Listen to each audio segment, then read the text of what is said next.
Logan's ACES nightlight video. So before we actually get to the end part where you can see it in the nice glass case, we had to build our prototype from the schematic we were given on our breadboard. So I'll show you it working quickly. So as you see, as I cover the LDR, the light shows. So if it was in the night and there was no light coming in, the light would stay on. So now I'll show you how I made my breadboard schematic work.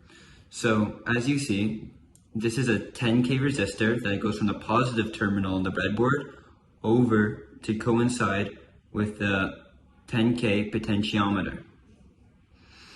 And right here on the other side, coinciding with the 10K potentiometer, is a 22K resistor, which goes through the base pin of this transistor.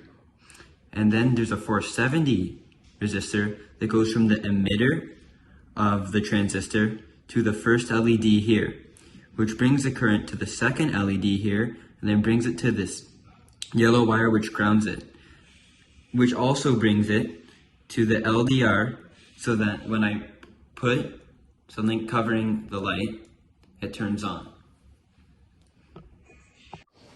Now that we finished up with our breadboard prototype and it works perfectly, and we have all the pieces on correctly, we can now get to soldering our circuit board and putting all the pieces on there.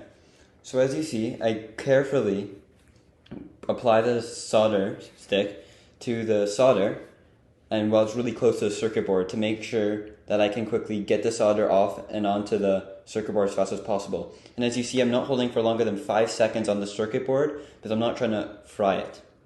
Okay, now you see my perfectly finished circuit with the case on, and this is how it works in the dark. And as you see, it works perfectly and it can be a great nightlight.